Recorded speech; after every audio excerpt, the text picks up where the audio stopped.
Ladies and gentlemen, I wish to present to you a man whose great learning and veneration for truth are only exceeded by his high moral character and majestic presence. I refer in those vague and ungeneral terms to myself, since I consider introductions unnecessary, but if it's a custom to have them, I prefer to do the act myself, so I can get in all the facts. I was born modest, but it wore off. I was once presented to an audience by a lawyer who kept his hands in his pockets. He introduced me as Mark Twain, a humorist who is really funny. A rare creature indeed, while I was struck speechless by this complimentary thunderbolt. I scarcely in my life listened to a string of accolades and compliments so beautifully prepared or so well deserved. But I observed we had a much rarer creature in our midst than a humorist who was really funny. We had a lawyer who kept his hands in his own pockets.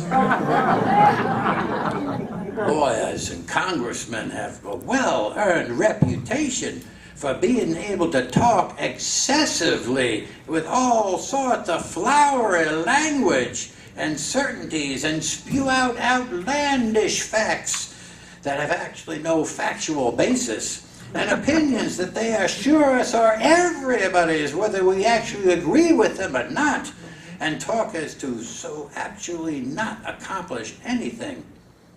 If God had waited for a congressman to finish speaking before he proclaimed, "Let there be light," we'd still be in the darkness. Oh, but I do like compliments. We all do, humorists, burglars, congressmen, all of us in the trade. The plan of the newspapers is good. If you can't get a compliment any other way, pay yourself one. I do that often. I can do it right now. I can state that there are two people who are most remarkable. My wife Olivia is one, and I am the other. Between us, we know the knowledge of all things. My wife knows everything about anything there is to know, and I know the rest. And she reminds me of that daily. Now, it was a pleasure to come here and appear before you in Garden City. Under my own personal circumstances, it's a pleasure to appear anywhere these days, and I wish to thank you for attending the services tonight. I nearly missed it myself. The travel plans for my current home station in Elmira have been getting a little complicated, but I came by railroad, and it was a slow train, a local. It was one of those trains that gets tired every 7 minutes and has to stop and rest for about a half an hour. But it was an interesting trip. At one stop, a new Hispanic passenger was found hiding, and when he appeared out of nowhere, some officials, I think they're called ICE agents, dispatched the passenger and transferred him on to an express train to hell. And I was not amused by their behavior. In fact, I've never personally killed anyone myself, but there are some obituaries I've read with a great deal of pleasure.